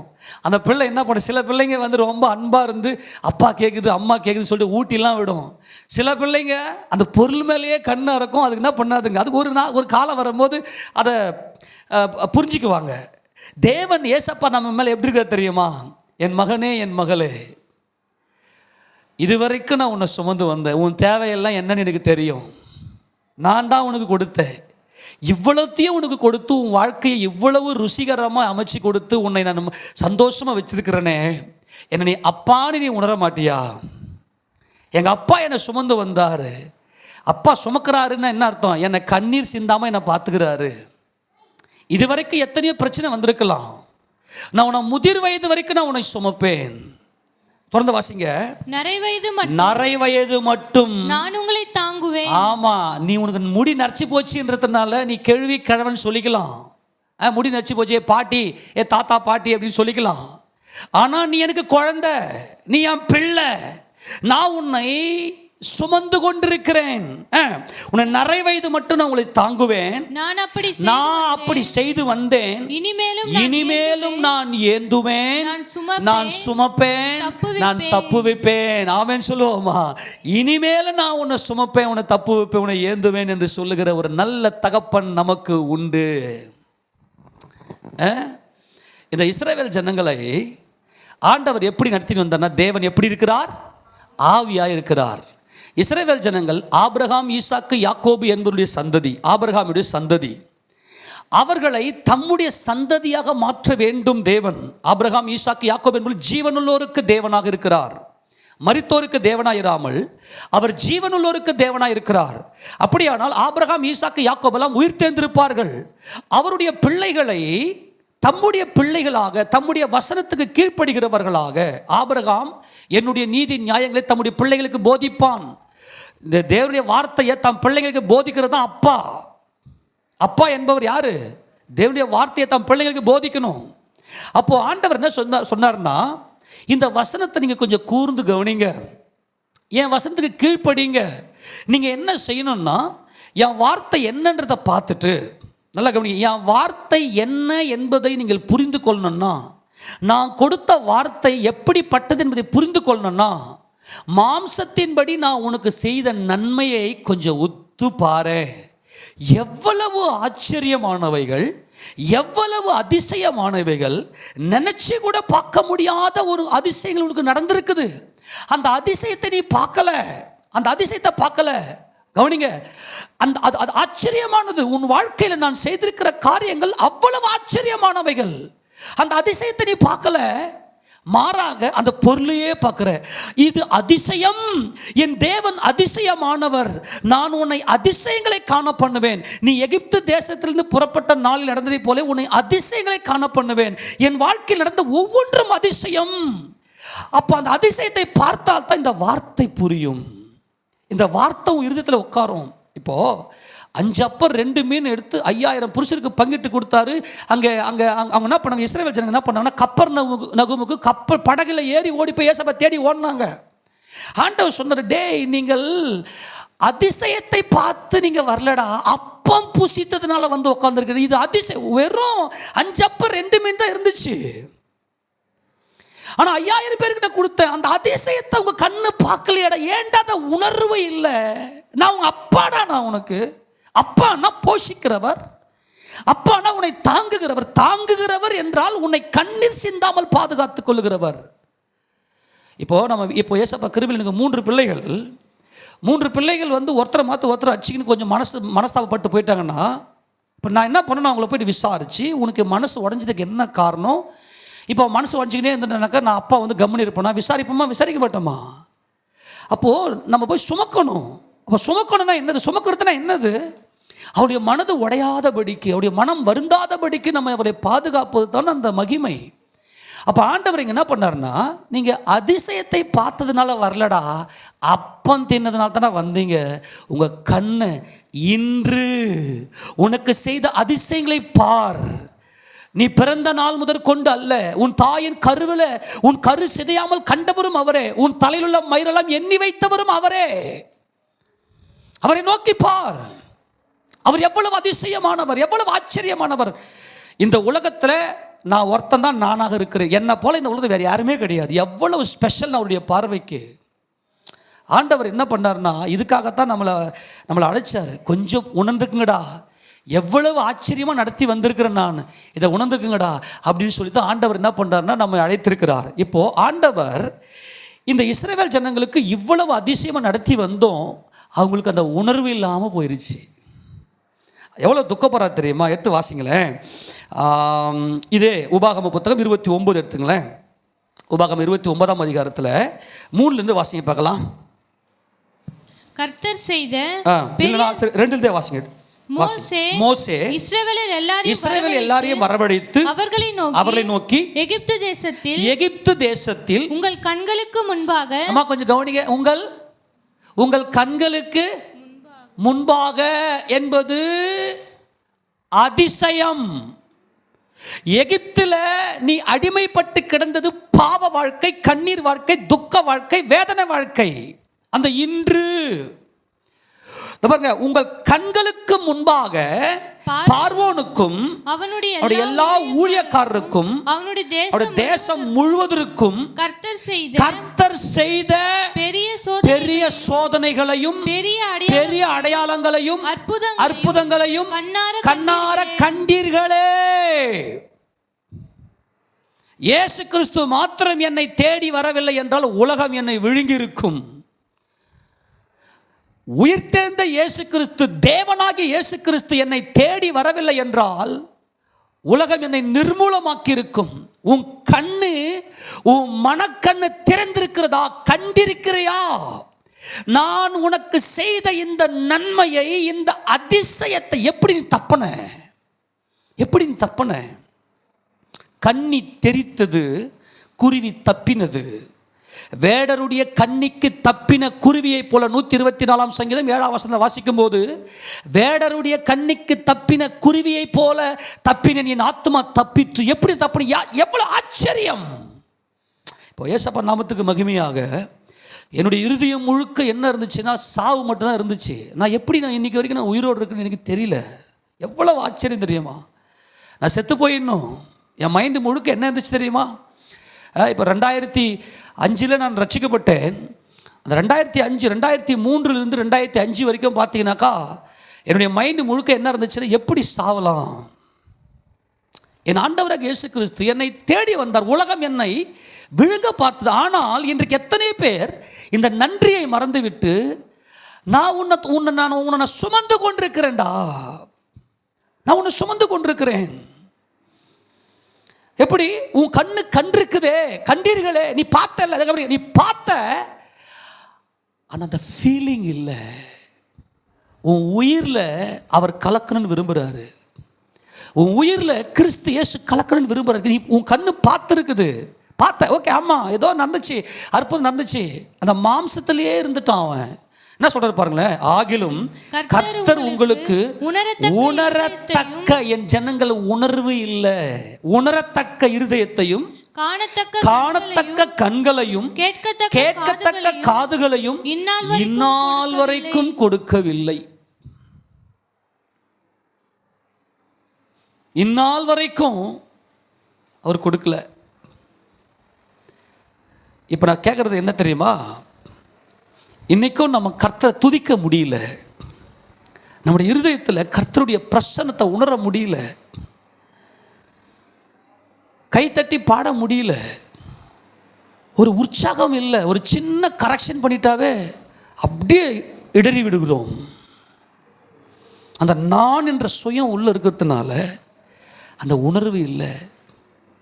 நீங்கள் அதிசயத்தை கண்டு வரலடா, நீங்கள் அப்போ சாப்பிட்டதுனால தானே வந்தீங்க. ஏசப்பா சொல்லிட்டாருங்க யோவான் சுவிசேஷத்தில், இன்னைக்கு வரைக்கும் கொடுக்கல உங்களுக்கு, அந்த ஒரு உணர்வு இல்லாமல் போச்சு. நான் அப்பான்ற உணர்வு உங்களுக்கு எல்லாமே போயிடுச்சு. இவ்வளோ அதிசயம் எகிப்தில் பண்ண அந்த 10 வாதைகள் இருக்குது, எல்லாத்துக்கும் மேலே செங்கடல், இந்த பக்கம் ஐஸ், அப்படியே ஐஸ் கட்டி ஆயிடுச்சு, இந்த பக்கம் ஐஸ் கட்டி ஆயிடுச்சு. ஐஸ்லேயே மதில் ரெடி பண்ணிட்டு ஆண்டவர் அந்த தண்ணீரை பிளந்து, இந்த பக்கம் ஐஸ், அங்கே நான் நினைக்கிறேன் ஐஸாக தான் இருந்திருக்கணும், அப்படியே உரைய வச்சுட்டு கீழ்காற்றை அனுப்பினார். அப்படியே ஜில்லுன்னு காற்று அனுப்பிச்சதும் அப்படியே ஐஸ் மாதிரி நிற்குது. அந்த தண்ணி வந்து இஸ்ரவேல் ஜனங்களை மூடாதபடிக்கு 2 பக்கம் மதில் மாதிரி நிற்குது. இஸ்ரவேல் ஜனங்கள் கடலை கடந்து வரான். ஆண்டவரே, நானாயுது, அவன் கிள்ளி பார்த்து நாங்களாயுது. இதெல்லாம் தெய்வம் தானே, தெய்வங்கள் தானே இப்படிப்பட்ட அதிசயத்தில் அனுபவிக்கும். நாங்கள் ஞானஸ்நானம் எடுத்தோம். நாங்கள் அந்த ஞானஸ்நான உபதேசம் இருக்குதே, அது பயங்கர மகிமையானது. ஒவ்வொரு நாளும் நாங்கள் ஞானஸ்நானம் எடுத்தோம். செங்கடலை கடந்தது என்பது ஞானஸ்நான அனுபவம். எவ்வளவு பெரிய ஆச்சரியம்! இதை விட ஒரு ஆச்சரியத்தை சொல்றாரு பாருங்களேன். வாசிங்களேன், 5ஆம் வசனம் வாசிங்க. கர்த்தராகிய நான் உங்கள் தேவன் என்று நீங்கள் அறிந்து கொள்ளும்படிக்கு. எப்பா, உன் உயிரில் நான் கலக்கும்படிக்கு ஒரு விஷயம் சொல்லவா? நம்மளை யாருடைய சாயல்? தேவனுடைய சாயல். தேவன் வந்து ஒரு காரியத்தை செய்வதற்கு ஒருத்தர்கிட்ட கேட்டுலாம் பண்ண மாட்டார். வானத்தையும் பூமியை உண்டாக்கின கடவுள் இந்த பூமிக்கு வந்ததுக்கான காரணமே, நீ டிசைட் பண்ணுவியா? என்னுடைய சுயாதீன சித்தத்தில் கடவுளே கை வைக்க மாட்டார். என்னுடைய சுயாதீன சித்தத்தில் கடவுள் கை வைக்க மாட்டார். நீயே சித்தம் கொள். அதனால தான் அவர் மனுஷனாக வந்துட்டு மனம் திரும்புங்கள், பரலோக ராஜ்யம் சமீபமாக இருக்குதுன்னு சொல்லிட்டு நின்று நமக்கு காஸ்பல் சொல்லிட்டு போயிட்டார். நீ தான் டிசைட் பண்ணணும். நான் உங்கள் தேவன் என்று நீ அறிந்து கொள்ளும்படிக்கு அந்த உன் ஆத்துமாவில், உன் உயிரில் என்னை கலக்கணும். அந்த டிசைட் பண்ணுறது என்பது உயிர், நம்முடைய ஸ்பிரிட்டு, நம்முடைய ஆத்துமாவில் அந்த ஆவியின் துணையோடு கூட மனசாட்சியோடு கூட டிசைட் பண்ணணும், உணர்ந்து கொள்ளும்படிக்கு. நான் 40 வருஷம் உங்களை வனாந்தரத்திலே நடத்தினேன். உங்கள் மேல் இருந்த வஸ்திரம், எப்பா கவனிங்களேன், உங்கள் மேல் இருந்த வஸ்திரம் பழையதாய் போகவும் இல்லை, உங்கள் காலில் இருந்த பாதரட்சைகள் பழையதாய் போகவும் இல்லை, நீங்கள் அப்பம் சாப்பிடவும் இல்லை, திராட்சரசம் குடிக்கும் மதுவும் குடிக்கவும் இல்லை. என்ன ஒரு ஆச்சரியம்! கவனிங்க, 40 வருஷமா இவன் போட்டிருந்த ட்ரெஸ்ஸு கழட்டவே இல்லை. நான் சொல்கிறேன், குளிக்கவே இல்லை. அப்போ குளிக்கலைன்னா உடம்பு என்ன ஆகுறது? குளிக்கல, அதாவது குளித்தல் அப்படின்றது உண்மையான பதம் என்ன? குளிர்வித்தல். நம்முடைய உடம்பு இப்போ கூட பார்த்தீங்கன்னாக்கா, இப்போ மோட்டர் பைக்கு அல்லது எல்லா என்ஜினுக்கும் வந்து என்ஜின் ஆயில் போடுவாங்க. ஏன்னா அது ஃபங்க்ஷன் ஆகும்போது என்ன ஆகும்னா ஹீட் ஆகும். அந்த ஹீட்டை வந்து கூல் படுறதுக்கு தான் மெயின் என்ன பண்ணுவாங்க, அதெல்லாம் தேய்மானம் வர்றது ஆயில் போடுவாங்க. நம்முடைய உடம்பு என்ன பண்ண ஃபங்க்ஷன் ஆகுது, உடம்பு ஹீட் ஆகும். அப்போ இது நிமித்தம் நம்முடைய உடம்பு என்ன பண்ண சோர்வு ஏற்படும். அப்போ குளிர்விக்கிறோம், இந்த என்ஜினை குளிர்விக்கிறோம். அதுதான் குளிர். அழுக்கு தீர யாரும் குளிச்சதே கிடையாது தெரியுமா? நம்மளை அழுக்கு போகிறதுக்கு அப்படிலாம் இல்லை, குளிர்வித்தல். அப்போ இஸ்ரவேல் ஜனங்களுக்கு 40 ஆண்டு காலமாக ட்ரெஸ்ஸே மாற்றலை. இப்போ இந்த 40 வருஷ காலமாக இவன் வளர்றான், இந்த ட்ரெஸ்ஸும் கூடவே வளருது. என்னத்தை சொல்லையா, இவனே பார்க்குறான். டே இந்த 40 நான் இப்போ உதாரணத்துக்கு ஒரு பையன் 20 வயசில் அவன் எகிப்தை விட்டு வெளியே வந்துக்கிறான். இப்போ அவனுக்கு இப்போ 40 வயசு, இப்போ 40 வருஷம் கடந்து 60 வயசில் நிற்கிறான். 20 வருஷத்துக்கு முன்னாடி போட்ட ட்ரெஸ்ஸு இது. அவன் வளர்ந்துக்கிட்டே வரான், இந்த ட்ரெஸ்ஸும் கூடவே வளருது. 40 வருஷத்துக்கு முன்னாடி போட்ட செருப்பு இப்போ 60 வயசு. இப்போ அவனுக்கு உதாரணம் சொல்கிறேன், 60 வயசு. இப்போ இந்த செருப்பு கூடவே வளர்ந்து, செருப்பு தேவையே இல்லை. 40 வருஷமா எங்கேயும் உழுது நட்டு நடவு நட்டு அறுப்பத்தெல்லாம் பண்ணலை. வானத்திலிருந்து மன்னாவை பொழிஞ்சு 40 வருஷ காலமாக அதிசயமாக ஆச்சரியமாய் நடத்தி வந்த தேவன், அதிசயமாய் நடத்தி வந்த மகிமையின் கர்த்தர், அந்த அதிசயத்தை பார்த்து நான் உன் அப்பான்னு சொல்லிக்கடா, நான் உன் அப்பாடா. ஒரு அப்பா என்ன செய்வ, தன் பிள்ளைக்கு போஜனம் கொடுப்ப, துணிமணி கொடுப்ப, பாதுகாப்ப, எல்லாத்தையும் செய்வ. அப்போ நான் என்ன சொல்கிறேன்னா, இந்த அதிசயத்தை செய்திருக்கிற தேவன் நான். உன் கண்கள் என்ன பார்க்கட்டும், உன்னை பார்க்க வேணாம், உன் தேவையை பார்க்க வேணாம், உன் அடிமைத்தனத்திலிருந்து நீ வெளியே வந்துரு. ஆனால் இந்த ஜனங்கள் என்ன செய்தார்கள் என்றால், தேவன் செய்த அந்த காரியத்தை, அந்த அதிசயத்தை உணர முடியாமல், எனக்கு எதுனா எனக்கு கிடைக்குமான்னு சொல்லிட்டு அந்த மாம்ச இச்சையிலேயே அவன் இருந்துட்டான். இன்றைக்கி ஆண்டவர் நம்ம பார்த்து கேட்குறாரு, இயேசுராஜ் நம்மளை பார்த்து கேட்குறாரு. 8 வாசி, அந்த வசந்த அப்போ வாசனால புரியும் நமக்கு. யோவான் சுவிசேஷ புத்தகம் 6வது அதிகாரத்தில் அவர் ஆண்டவர் கேட்பார், இந்த அப்பம் புசித்து சாப்பிட்ட அந்த விஷயத்தை சொல்ல வாசிக்க பார்க்கலாம். எப்போ தெரியுமா? 26 வாசிக்க பார்க்கலாம். இயேசு அவர்களுக்கு பிரதித்திரமாக, நீங்கள் அற்புதங்களை கண்டதினால், நல்லா கவனிக்கணும், நீங்கள் அற்புதங்களை கண்டதினால் அல்ல, நீங்கள் அப்பம் புசித்து திருப்தி ஆனதினாலேயே என்னை தேடுகிறீர்கள் என்று மெய்யாகவே சொல்லு. எப்பா கவனிங்க, உங்க தேவைக்காக இயேசு கிறிஸ்துவை தேடுறீங்களா, இல்லை இயேசு கிறிஸ்துவே என் தேவை என்று தேடுகிறீர்களா? இதுதான் கேள்வி இன்னைக்கு. இன்னமும் கூட இந்த உடம்புக்குரிய காரியங்களை குறித்தே தேடுறது. கவனிங்களேன், இன்னமும் கூட இந்த உடம்புக்குரிய காரியங்களை குறித்தே தேடுறது. ஏசப்பா எனக்கு இது வேணும், எனக்கு அது வேணும், அது வேணும். டே, ஒரு புள்ளை என்னடா செய்யும், எங்கள் அப்பா இருக்கிறாரு சொல்லிட்டு கம்முன்னு விட்டு ஜாலியாக சின்ன பிள்ளை நல்லா விளையாடுன்னு இருக்குமே, அது போல் சந்தோஷமா இருறா. உனக்கு இன்னைக்கு வரைக்கும் நான் உன்னை சுமந்து கொண்டு வருகிறவன் நான் தான்டா, நீ அழாதடா, உனக்கு நான் இருக்கிறேன். உன் மனசு முழுக்க என் மேல் நம்பிக்கை வைக்கட்டும். எந்த சூழ்நிலையை கண்டு நீ சோர்ந்து போவாத. நீங்கள் அற்புதங்களை கண்டதுனால அல்ல, அப்பம் சாப்பிட்டதுனால. இப்போ உதாரணத்துக்கு இஸ்ரவேல் என்ன பண்ணாங்க, வனாந்தரத்தில் வந்தாங்க, 40 வருஷ காலமாக மன்னாவை கொடுத்தார். இவங்க என்ன பண்ணாங்கன்னா, இவ்வளவு அதிசயமாய் ஆச்சரியமாய் நடத்தி வந்த தேவனை மறந்துட்டு, எங்களுக்கு கறி இல்லையே, ஐயோ இந்த மன்னா எங்களுக்கு வெறுப்பாக இருக்குதே. நல்லா கவனிக்கணும், இந்த மன்னா எனக்கு வெறுப்பாக இருக்குதே. இந்த அவன் சொல்கிறான், இந்த மன்னாவை பார்த்து அவன் பார்க்குறான். எதை பார்த்தான் இவன்? கண்ணு கவனிங்க, நான் அதிசயங்களை செய்கிற தேவன் என்கிற உணர்வு, உன் பார்வை, உன்னுடைய இருதயம், உன்னுடைய கண்கள், உன்னுடைய செவி, இது ரொம்ப முக்கியம். இதுதான் ஆத்மாவோட கூட கனெக்ட் ஆகிறது. இதை நான் உனக்கு செஞ்சிருக்கிற இவ்வளவு பெரிய உன் தகப்பன் நான், உன் அப்பா நான், உன் தேவைகளை பூர்ணமாக சந்தித்தவர் நான் என்று பார்க்கிற அந்த பார்வை விட்டுட்டு கறிக்காக அழுதார்கள். மோசேக்கு ஒரு பெரிய, மோசேக்கே மனசு உடஞ்சி போச்சு, இவன் கறிக்காக அழுதுது. உங்க அப்பா நான் இவ்வளவு குறைவில்லாமல் சுகபலத்தோட உன்னை சுமந்து கொண்டு வந்தேன் என்ற பார்வை இல்லாமல் இப்போ என்ன பண்ணுறாரு தெரியுமா? மோசே போயிட்டு ஆண்டவர்கிட்ட ஒரு ஜபம் ஒன்று பண்ணுறாரு. இதுதான் பயங்கர ஹைலைட்டு. நல்லா கவனிங்க, இவ்வளவு காலம் தேவனை துதிக்கிற இருதயம் உங்களுக்கு இல்லாமல், உங்களுடைய தேவைகளுக்காக, உங்கள் குடும்பத்தில், உங்கள் வாழ்க்கையில் நடந்த போராட்ட பிரச்சனைகளுக்காக உங்கள் இருதயத்தை நீங்கள் உடைத்திருக்கலாம். ஆனால் இன்னைக்கும் அவர் உன்னை மன்னிக்க வல்லமை உடையவர். ஆமென் சொல்லுங்க பார்க்கலாம். இன்னைக்கு அவர் உனக்கு மன்னிக்க வல்ல முடியும். ஏன் தெரியுமா? உன்னை சுமக்கிறார்ல, உன்னை எங்கே வச்சு சுமக்கிறாரு, உன்னை எப்படி பார்த்து சுமக்கிறாரு என்பது ரொம்ப முக்கியம். ஆமென். உன்னை எப்படி சுமக்கிறாரு, உன்னை எங்கே வச்சு சுமக்கிறாரு. எடுத்து வாசிக்க பார்க்கலாம். என்னாகம புத்தகம் 11வது அதிகாரத்தில், என்னாகமம் 11வது அதிகாரம் அதில் 12வது வசனத்தை வாசிக்கலாம். இவர்களுடைய பிதாக்களுக்கு இப்போ வந்து இவன் கறிக்காக இறைச்சியை கேட்டு அழுகிறான். மோசேக்கு பயங்கரமான துக்கம்.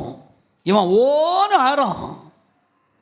இப்போ மோசே கிட்ட போய் முறுமுறுக்கிறாங்க, எங்களுக்கு கரியை கொடுப்பவன் யாருன்னு சொல்லி. வாசிக்க 12வது வசனம் தான். இவர்களுடைய பிதாக்களுக்கு நான் ஆணையிட்டு கொடுத்த தேசத்துக்கு நீ இவர்களை முளையுண்கிற பாலகனை தகப்பன் சுமந்து கொண்டு போது போல உன் மார்பிலே அணைத்து கொண்டு போ என்று நீர் என்னோட சொல்லும்படி இந்த ஜனங்களை எல்லாம் கர்ப்பம் தரித்தேனோ, இவர்களை பெற்றது நானோ. இந்த ஜனங்கள் எல்லாருக்கும் கொடுக்கிறதுக்கு எனக்கு இறைச்சி எங்கே இருந்து வரும்? எனக்கு இறைச்சி கொடு என்று என்னை பார்த்து அழுகிறார்களே. எல்லாம் கவனி. மோசே கிட்ட போய் நின்று எனக்கு கறியை கொடுறா. நல்லா கவனிங்களேன். மன்னா டெய்லி மன்னா கொடுக்குறாரு. மன்னா எப்படிப்பட்டதுன்னா, அது கொத்துமல்லி விதை அளவு உறைந்த பனிக்கட்டியை போல் இருக்கிறது. அந்த உறைந்த பனிக்கட்டி என்பது வார்த்தை. மன்னா என்றால் இது என்ன என்று அர்த்தம். What is it? இது என்ன? இந்த வார்த்தை மன்னா என்பது பனிக்கட்டி, அத்தனை உறைந்த பனிக்கட்டியாக இருக்கிறதுன்னு சொன்னால், உறைந்த பனிக்கட்டி என்பது தண்ணீருடைய உறைந்த நிலை தான் பனிக்கட்டி. தண்ணீர் என்பது வார்த்தை, வார்த்தை என்பது கர்த்தர் இயேசு கிறிஸ்து. இந்த அவர் நம்முடைய கரங்களில் கொடுத்திருந்த வேதம் தான் மன்னா. இதில் என்னமோ இருக்கு, இது என்ன, இது என்னன்னு உட்காந்து ஆராய்ந்து பார்த்து தேவனை அறிகிற அந்த அறிவு தான் மன்னா. இன்னைக்கு நம்ம கையில் பைபிள் இருக்கு. பைபிளில் உட்காந்து யாரும் ஆராய்ச்சி பண்ணுறது இல்லை. எல்லாம் இவங்க என்ன செய்கிறாங்கன்னா, தங்களுடைய தேவைகளை பற்றியே பயம். ஆனால் ஒரு தகப்பன் நல்லா பால் குடிக்கிற ஒரு பிள்ளையை ஒரு தகப்பன் தம் மார்பில் சுமக்கிறான். மார்பு என்பது இந்த இது இருக்கு இல்லையா, இதுதான் மார்பு. தேவனை ஒருவனும் ஒரு காலம் கண்டதில்லை. பிதாவின் மடியில் இருக்கிற ஒரே பேரான குமாரனே அவரை வெளிப்படுத்தின. மடி என்பது இந்த மார்பு, போசம், இந்த இடம். இப்போ கர்த்தராகிய இயேசு கிறிஸ்து நம்மையும் எங்க வச்சு சுமக்கிறாருன்னா, மார்பில் வச்சு சுமக்கிறாரு. அப்படின்னா நம்முடைய குமாரர்கள். ஆமென். அவருடைய ஒரே பேரான அவருடைய மடியில் இருக்கிற ஒரே பேரான குமாரன் என்பது, மடியில் இருப்பது குமாரன், மார்பில் இருப்பது குமாரன். இப்போ கிறிஸ்து இயேசு நம்மை மார்பில் வைத்திருக்கிறாரா என்றால் நாம் அவருடைய குமாரர்கள். ஆமேனா? அவருடைய பிள்ளைகள், அவருடைய அப்பா. நல்லா கவனிங்க. இப்போ எப்படிப்பட்ட பிள்ளையை சுமக்கிறாருன்னா, பால் குடிக்கிற பிள்ளைய அப்பா சுமக்கிறாரு. நல்லா மைண்டில் வச்சுக்கணும். பால் குடிக்கிற பிள்ளைய, இப்போ பால் குடிக்கிற பிள்ளை என்ன பிள்ளை? புத்தி தெரியாத புள்ள. 40 வருஷமாக இவங்க பண்ண சேட்டெல்லாம் கொஞ்சம் கொஞ்சமா. ஆனால் தேவன் எப்படி பார்க்குறாருன்னா, நீ பால் குடிக்கிற பாலகன், நீ நல்லது கெட்டது அறிய தெரியாத ஒரு பாலகனாய் நீ இருக்கிறாய். நான் உன் மேலே இரக்கமாகவே இருக்கிறேன். ஆமேன் சொல்லுவோமா? ஆமேன். நான் 103ஆம் சங்கீதம் 13வது வசனத்தில் தகப்பன் தன் பிள்ளைக்கு இறங்குகிறது போல, கவனிங்களேன், தகப்பன் தன் பிள்ளைகளுக்கு இறங்குகிறது போல கர்த்தர் தமக்கு பயந்தவர்களுக்கு இறங்குகிறார். இந்த இஸ்ரவேல் ஜனங்களை தேவன் எப்படி பார்த்தார்னா, பால் குடிக்கிற பிள்ளைக்கு பால் மட்டும்தான் ருசியா இருக்கும். வேற எதை கொடுத்தாலும் அது ருசியா இருக்காது, அதை உணராது. அந்த குழந்தைய ஒரு அப்பா வச்சுக்கின்னு படுற கஷ்டம் எனக்கும் தெரியும். எப்படி? அப்போ எனக்கு வேலை கிடைக்கல, எங்கேயோ சுற்றிட்டு வந்துடுவேன், ரொம்ப கஷ்டம் குடும்பத்தில் ஓடுறதுக்கு. அப்போ கண்மணி வந்து குழந்தையா இருக்கிறா. அப்போ ரூத்தம் என்ன பண்ணா, என்கிட்ட கொடுத்துட்டு அது போய் நடுவுக்கு கலக்கி போயிடும். நான் என்ன பண்ணுவேன், அவளை தூங்க வைக்கலாங்க, நான் படுற பாடு இருக்குது. இங்கே ஒரு வேப்ப மரம் இருக்கும், அந்த வேப்ப மரத்தில் நல்லா வேப்பம்பழங்கள்லாம் இருக்கும், நிறைய காக்காங்கள்லாம் வந்து இருக்கும். நல்லா கஞ்சியை நல்லா கரைச்சி அந்த கஞ்சி எடுத்து வாயில் ஊட்டினா துப்பிடுவா. அந்த காக்கா கத்துறத பார்த்து என்ன, பால் குடிக்கிற குழந்தைய ஒரு தகப்பன் சுமக்கிறது ரொம்ப கஷ்டம். ஆமென். இந்த இஸ்ரவேல் ஜனங்கள் எப்படி இருந்தாங்கன்னா, பால் குடிக்கிற குழந்தை மாம்ச தேவை, இந்த உலக தேவை, ஆவியா இருக்கிற தேவனை இவங்களால் அறிய முடியல. எத்தனை பேர் சொல்ற புரிஞ்சது? இந்த மாதிரி இயேசுராஜா நம்மை அழைத்திருக்கிறார். அழைத்த நாள் முதற்கொண்டு அவருடைய வார்த்தையை நம்ம கேட்கிறோம். எத்தனையோ தரம் தவறிட்டோம். எத்தனை உணர்ந்து சொல்ல முடியும்? இன்னைக்கு வரைக்கும் நம்மளை தேவன் கிருபையாய் பாதுகாக்கிறாருன்னா அதுக்கு காரணம் என்ன தெரியுமா? பால் உண்கிற குழந்தை, பால் குடிக்கிற குழந்தைய ஒரு அப்பா தான் மார்பலை சுமந்து கொண்டிருக்கிறதை போல நான் இப்போ உன்னை சுமந்து கொண்டு உன்னை நான் போஷிக்கிறேன், உன்னை பராமரிக்கிறேன். நீ இப்போ என்ன பண்ண, நீ பால் மறந்துடணும். பால் என்றால் இதில் நம்ம அந்த டாக்டருங்கெல்லாம் போகலை, நம்ம இதை தெளிவாக பார்த்தோம் இல்லையா? அந்த பால்னால் என்னன்னு உங்களுக்கு நல்லா தெரியும். பால் என்றால் பரிசுத்தம். தேவன் ஒருவரே பரிசுத்தம். ஏதேன் தோட்டத்தில் ஆதாம் பாவம் செய்ததும் நான் பரிசுத்தம், என் ராஜ்யம் எங்கே அப்படின்னு சொல்லி பூமிக்குரிய வாழ்க்கைக்கு மனுஷன் தேடிட்டான். இந்த மண்ணின் மைந்தன், இந்த மண்ணின் ராஜாதி ராஜா கர்த்தராகிய இயேசு கிறிஸ்துவே. ஆமேனா? அவர் மனுஷர்கள் மத்தியிலே வாசம் பண்ணும்படி தேவனாகிய கர்த்தர் நம்மை சிருஷ்டித்தார், அவர் நாமத்துக்கு மகிமையாக. அப்போ ஆண்டவர் என்ன சொல்றாருன்னா, நீ இன்னமும் மண்ணுக்குரியவன், நீ இன்னமும் பூமிக்குரியவன், நீ இன்னமும் உன் மாம்சத்துக்காகத்தான் நீ அழற. ஆமேன். ஆவியாயிருக்கிற நானே பரிசுத்தர், நான் எப்படிப்பட்ட அதிசயங்களையும் அற்புதங்களையும் உனக்கு நான் செய்தேன் என்பதை பார். எல்லாத்துக்குமே நான் தான் மூல காரணம், எல்லாத்துக்குமே நான் தான் ஆதி, எல்லாவற்றுக்கும் முந்தின பேரு நானே, சகலத்தையும் சிருஷ்டித்தவர் நானே. என்னால் மாத்திரமே அதிசயத்தை செய்ய முடியும். என்னால் செய்யக்கூடாத அதிசயமான காரியம் ஒன்று உண்டோ? எரேமியா புத்தகத்தில் நம்ம வாசிக்கிறோம் இல்லையா? என்னால் செய்யக்கூடாத அதிசயமான காரியம் ஒன்று உண்டோ? அப்போ நீ என்ன பண்றனா, உன் பரிசுத்தம், நான் நீதி உள்ளவன் அப்படின்னு சொல்லி உன் தேவைக்காக நீ அழறைய தவிர, நான் பரிசுத்தர் ஆகையால் நீங்கள் எனக்கேற்ற பரிசுத்தவங்களா இருப்பீர்கள் ஆக என்று சொல்லித்தான் இஸ்ரவேல் ஜனத்தை தேவன் அழைத்தார். பரவாயில்ல, நீ இன்னமும் பாவியா தான் இருக்கிற, ஆனாலும் நான் உன்னை அணைத்து கொண்டேன், உன்னை என் மார்பிலே வைத்திருக்கிறேன். பால் குடிக்கிற குழந்தைய ஒரு தகப்பன் சுமப்பதை போல சுமக்கிற. எவ்வளவு கொச்சல் கொடுக்கும் அந்த குழந்தை. ஆமென். எவ்வளவு குறைச்சல் நம்ம இன்றைக்கும் தேவனுக்கு. எத்தனை தீர்மானங்களை எடுத்தோம். அப்பா, நான் இன்றைக்கி இந்த பாவத்தை செஞ்சுட்டு ஆண்டவரே, நான் இனிமேல் அப்படி செய்ய மாட்டேன் ஆண்டவரே, நான் இனிமேல் உங்களுக்காக நான் வாழ்வாண்டவரே. 2 நாள் அந்த தீர்மானத்தில் இப்போ 3ஆவது நாள் மறுபடியும் அதே பாவத்தை ரொம்ப தீவிரமாக செஞ்சுருப்போம். ஆனாலும் இன்றும் நாம் நிர்மூலமாகவில்லை. அவருடைய இரக்கம் நம்ம மேலே பூர்ணமாக இருக்கிறது. ஆமேனா?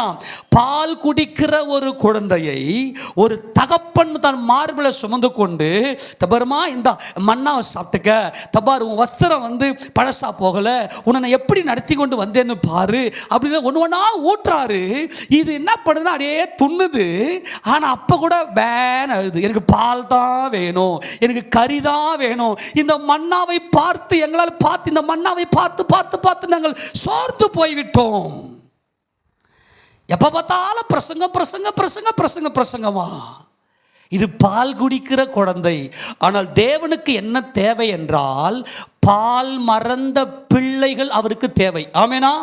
நீ பால் மறக்கணும். மறந்தாதான் அவரை பற்றின அந்த அற்புதங்கள், அவர் எவ்வளவு அதிசயமானவர், அவரை குறித்த ரகசியங்கள் எல்லாம் புரியும்.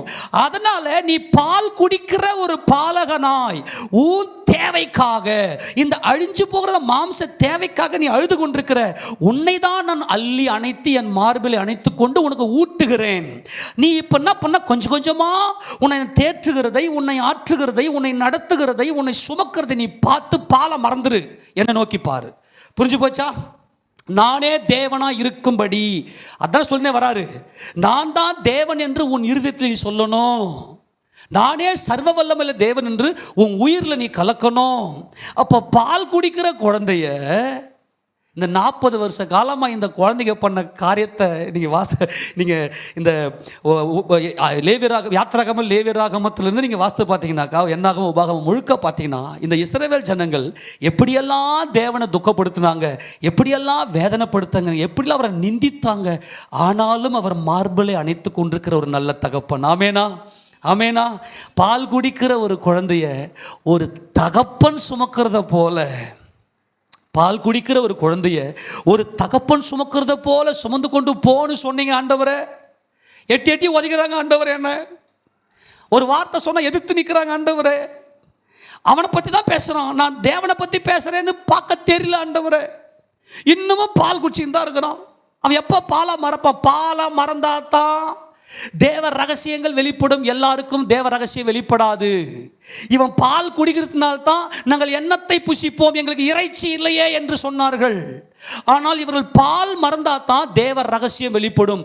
நான் ஒரு பாவி, எல்லாரும் சொல்லுங்க, அப்பா நான் ஒரு பாவி, நீர் பரிசுத்தராய் இருக்கிறீர் என்கின்ற அந்த பார்வை நமக்கு வர வேண்டும் என்பதற்காகத்தான் பால் குடிக்கிற அந்த குழந்தை, பாவியாயிருக்கிற அந்த குழந்தை எடுத்து தம்முடைய மார்பிலை அணைத்து கொண்டு என் மகன் என்று மார்பிலை அணைத்து கொண்டார். எல் ஷடாய் என்றால், ஷடாய் என்று சொன்னால் பால் கொடுக்கிற அந்த மார்பிலை தன் தாயானவள் ஒரு பிள்ளை அணைப்பது போல அணைக்கிற அந்த அன்புதான் எல் ஷடாய். எல் ஷடாய் என்றால் சர்வ வல்லமுள்ள தேவன், சர்வ வல்லவராகிய கர்த்தராகிய இயேசு கிறிஸ்து நம்மளுடைய மார்பில் அணைக்கிறார்.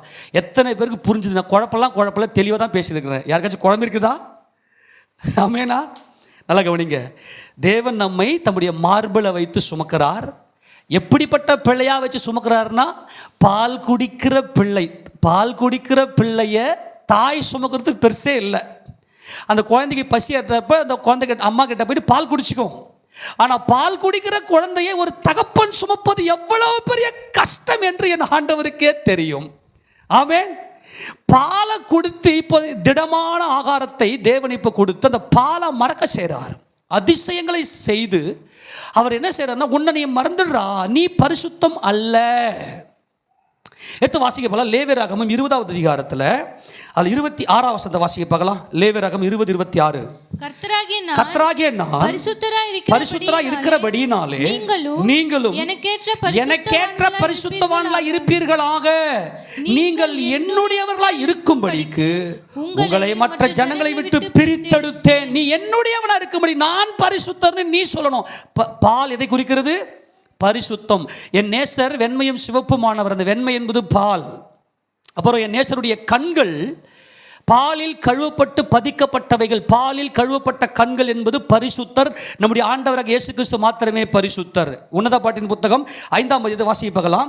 இந்த பால் என்பது பரிசுத்தம். பரிசுத்தம் என்பது பாலை காண்பிக்கிறதை நாம் இங்கே பார்க்கலாம். உன்னத பாட்டு 5ஆம் அதிகாரம் எந்த வசனத்தை வாசிக்க பார்க்கலாம்? 12.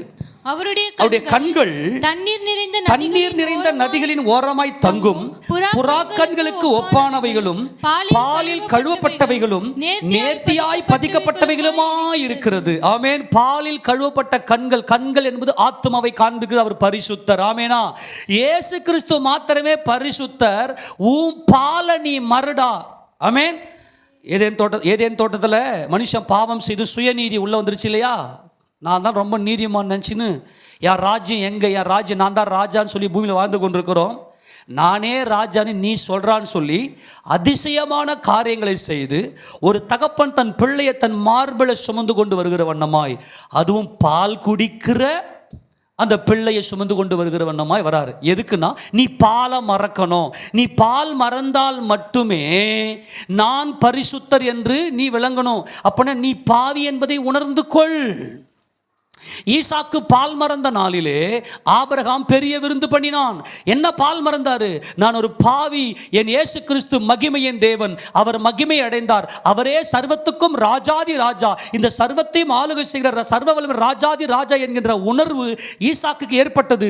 அதனால ஆபிரகாம் பெரிய விருந்து பண்ணினார். ஆபிரகாமின் தேவன் இயேசு கிறிஸ்து, ஈசாக்கின் தேவன் இயேசு கிறிஸ்து, யாக்கோபின் தேவன் இயேசு கிறிஸ்து. இந்த இயேசு கிறிஸ்து உலக தோற்றத்துக்கு முன்பு அடிக்கப்பட்ட ஆட்டுக்குட்டியானவர். அடிக்கப்பட்ட அவரே ராஜாதி ராஜா என்ற ரகசியமே ஆபிரகாம், ஈசாக்கு, யாக்கோபு என்பவருடைய உபதேசம். ஆமெனா? அப்போ அவர்கள் பால் மறந்தார்கள். எதுக்காக? அவர் எப்படிப்பட்ட அதிசயமானவர். அவர் நடத்தி வந்த அந்த பாதையை பார், அவருடைய அதிசயத்தை பார். யாருக்கு உபதேசம் வெளிப்படும்? பால் மறந்தவர்களுக்கு தான் உபதேசத்தை தேவன் வெளிப்படுத்துவார். ஏசாயா தீர்க்கதரிசியின் புத்தகம் 28வது அதிகாரம் 9வது வசனத்தை வாசிக்கலாம். ஏசாயா தீர்க்கதரிசியின் புத்தகம் 28:9. அவர் யாருக்கு அறிவை போதிப்பார்? யாருக்கு உபதேசத்தை உணர்த்துவார்? பால் மறந்தவர்களுக்கும் முளை மறக்க பண்ணப்பட்டவர்களுக்குமே. ஆமென் சொல்லுங்க பார்க்கலாம். யாரெல்லாம் பால் மறக்கணும்? கவனிங்க.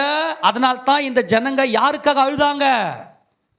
எப்பா எங்களுக்கு இறைச்சி வேணும்னு சொல்லி ஜனங்க யாருக்காக? இந்த மாம்சத்துக்காக அழுதாங்க. அப்படின்னா பால் குடிக்கிறவங்க இன்னமும் பால் குடிச்சுக்கிறான் மனுஷன்.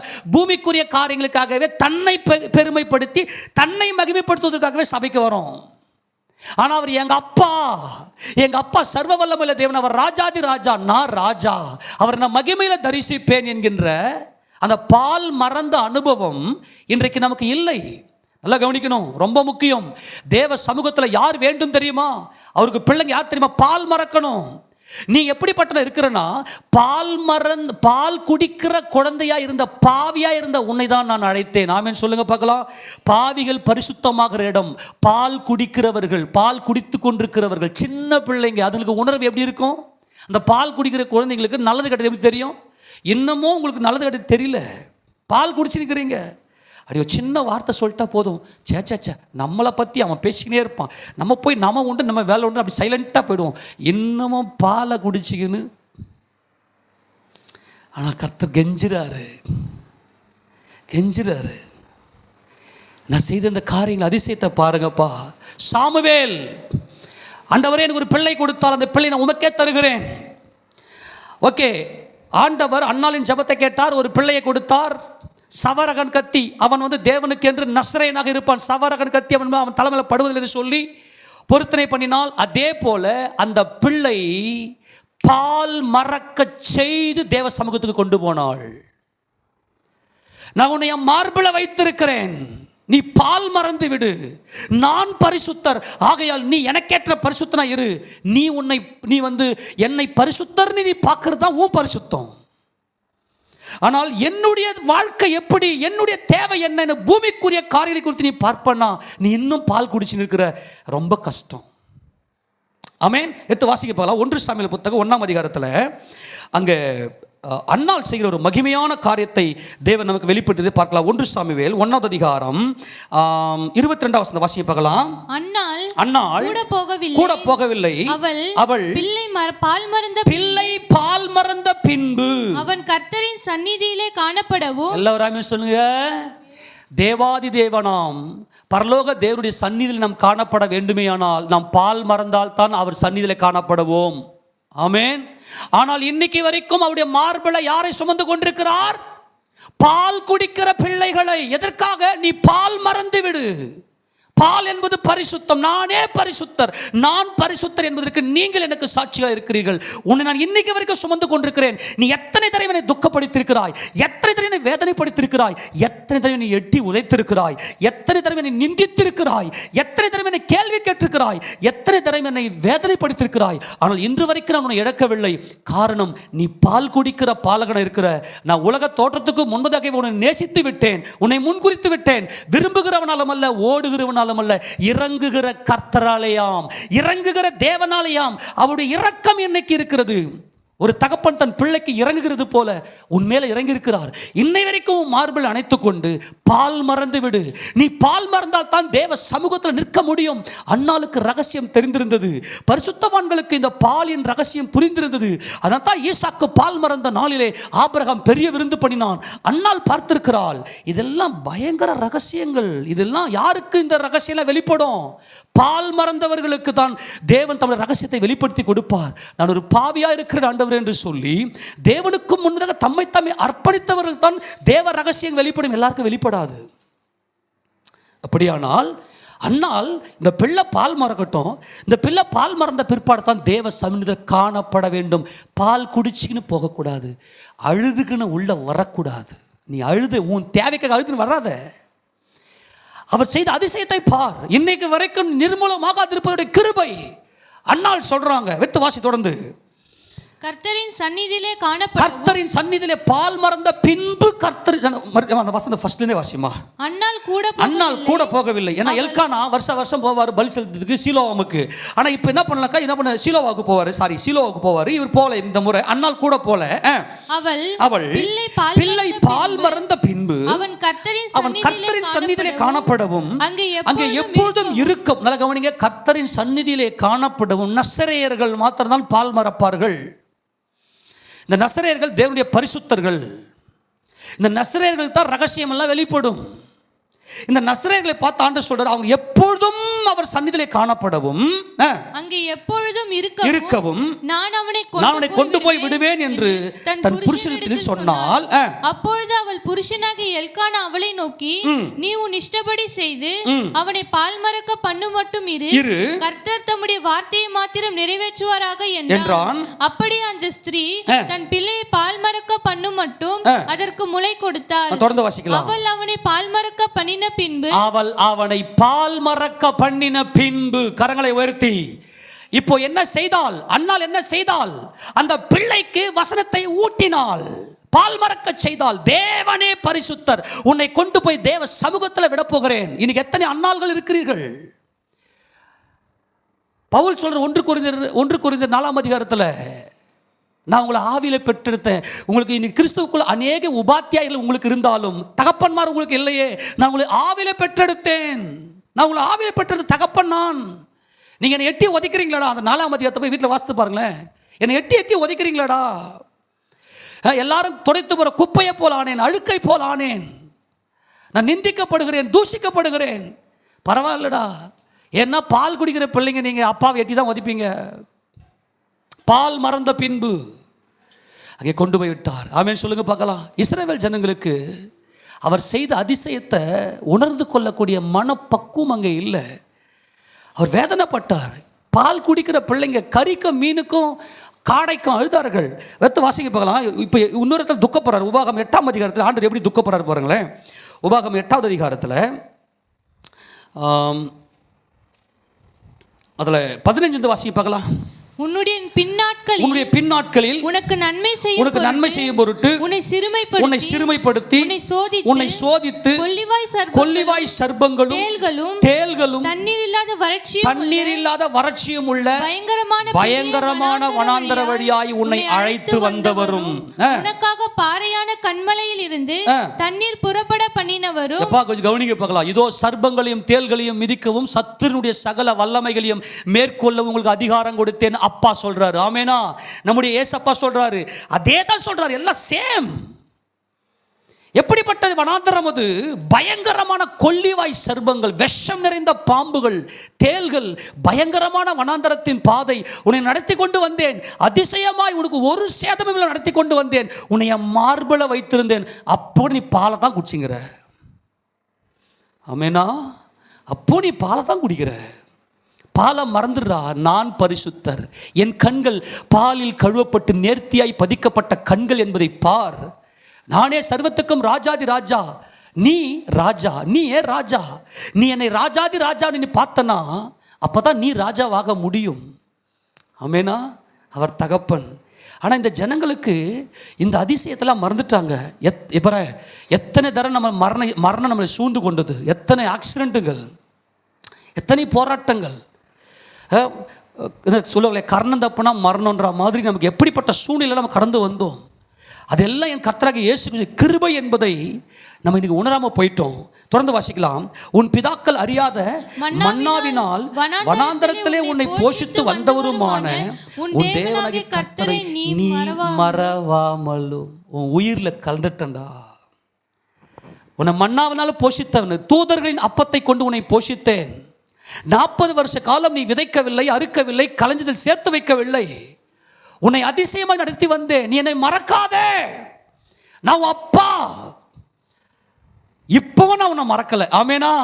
இப்போ நீ பால் குடித்து கொண்டு இருக்கிற அப்படின்னா மார்பிள் தான் இருக்கிற. ஆனால் நீ அவருக்கு பின்னாடி இப்போ நீ வரணும். இப்போ இறங்கி மார்பிள்லேருந்து இறங்கி அவர் பின்னாடி இப்போ வரணும். எங்கள் அப்பானி நீ வரணும்னு அவர் விரும்புகிறாரு. என் பின்னாடி வாழ்றாரு. அதை சொல்லிட்டு சொல்ற. தொடர்ந்து வாசிக்கலாம். என் சாமர்த்தியமும் என் கைபலனும் இந்த ஐஸ்வர்யத்தை எனக்கு சம்பாதித்தது என்று நீ உன் இருதயத்தில் சொல்லிக் கொள்ளாமலும் இருக்க எச்சரிக்கையாயிரு. நல்ல கவனி, நல்ல கவனி. என்னுடைய பலன் அல்ல. இதனை இப்போ நான் அசைறேன்னா பிதாவாகிய தேவனுக்கு முன்பதாக எந்த ஒரு பொருளும் அசைய முடியாது. என்ன, அவர் நித்தியர், அவர் சர்வ வல்லவர், அவர் அதரிசனமானவர், அவர் மகிமையின் தேவன். எதுவும் அசைய முடியாது. அப்படியானால் ஒரு பொருள் அசையணும்னா நித்தியராக இருக்கிற ஒருவரே எனக்காக அடிக்கப்பட வேண்டும். அவருடைய வல்லமை, அவருடைய பலன், அவருடைய மகிமை, அவருடைய பலத்தால் தான் எல்லாமே நிற்குது. அப்போ என்ன பிரச்சனை? உன்னை என்ன எது பிரிச்சுனா பொருள் உன்னை பிரிச்சிடும். நீ சம்பாதிக்கிற சம்பாத்தியம் உன்னை என்னை பிரிச்சுடே, நான் சம்பாதிச்சேன் பாத்தியா அப்படின்னு சொல்லி உன் இருதய சம்பாதித்த அப்படியே கலிகூறும். அந்த சம்பாதியத்தில் ஒரு வெட்டு விழட்டும். அப்பா நீர் கொடுத்தீர், என் கைபலன் சம்பாதிச்சது நீ சொல்லாத, எல்லாம் அப்பா கொடுத்தது என்பதை நீ பார். 18 தொடர்ந்து வாசிங்க. உன் தேவனாகிய கர்த்தரை நினைப்பாயாக. நினைப்பாயாக, நினைவு என்பதுதான் பயங்கரமே. உன் நினைவெல்லாம் நானே இருக்கணும்டா, அப்பா இருக்கணும்டா. உன்னை என்னைக்கு வரைக்கும் நடத்தின உன் அப்பா இருக்கணும்டா, உனக்கு ஜீவனை கொடுத்தவர் நான். உன் தேவனுக்கு கர்த்தரை நினைப்பாயாக, அவரே உன் பிதாக்களுக்கு ஆணையிட்டு கொடுத்த தம்முடைய உடன்படிக்கை உறுதிப்படுத்தும்படி இந்நாளில் உனக்கு உண்டாயிருக்கிறது போல ஐஸ்வர்யத்தை சம்பாதிக்கிறதற்கான பலனை உனக்கு கொடுத்தார் என்பதை நினைவில் வைத்துக்கொள். இந்த பணம் சம்பாதிக்கிறதுக்கான பலனை எங்க அப்பா கொடுத்தார்னு சொல்லி அப்பாவை நோக்கிப்பார். இது எல்லாத்தையும் நான் தான் கொடுத்தேன். அப்பாவை துதி, அப்பாவில் சந்தோஷமா இரு, கலி கூர்ந்து இரு. ஆமென் சொல்லுவோமா? எப்படி தேவன் நம்மை சுமந்து கொண்டு வருகிறார். எதுக்காக? இந்த அதிசயத்தெல்லாம் நீ பார்த்தனா நீ பால் மறந்துட்ட, அவ்வளோதான், முடிஞ்சு போச்சு. ஆமேனா? பாலை மறந்த நீ அவர் பரிசுத்தர் பரிசுத்தர் பரிசுத்தர் என்று எந்த உலகிலும் ராஜா உமக்கு நிகரில்ல, திருத்துவநாதா உந்தன் மகிமைக்கு இணையில்ல. எந்த உலகிலும் ராஜா உமக்கு நிகரில்ல, திருத்துவநாதா உந்தன் மகிமைக்கு இணையில்ல. உமக்கு கருத்து சொல்ல எங்கும் ஒருவரும் இல்லை, உமக்கு கருத்து சொல்ல எங்கும் ஒருவரும் இல்லை. நீர் பரிசுத்தர் பரிசுத்தர் பரிசுத்தர், நீர் பரிசுத்தர் பரிசுத்தர் பரிசுத்தர். இருந்தவரும் இருக்கிறவரும் வருகிறவருமாகிய சர்வவல்ல தேவனே நீர் பரிசுத்தர் பரிசுத்தர், சர்வவல்ல தேவனே நீர் பரிசுத்தர் பரிசுத்தர். ஆமென். உன் நினைவில் அவர் இருக்கிறாரா? ஒருவேளை இன்னைக்கு வரைக்கும் இல்லை, என்னுடைய பிரச்சனைகளை என்னை சூழ்ந்து கொண்டு என் சிந்தனையை சிதைக்கிறதுப்பா, உங்களை துதிக்க முடியல. அவரை துதிச்சுன்னா நீ சபையை விட்டு வெளியே போவே மாட்டானே.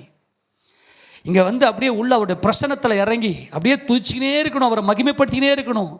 யாரை பார்த்தாலும் அவருடைய அன்பு உங்களுடைய பொங்கும். ஒருவேளை இல்லை ஆண்டவரை நீங்கள் செஞ்ச நன்மையெல்லாம் நான் மறந்துட்டேன், எங்கேயோ தூரத்தில் இருக்கிறேன், ஒன்றும் பிரச்சனை இல்லை.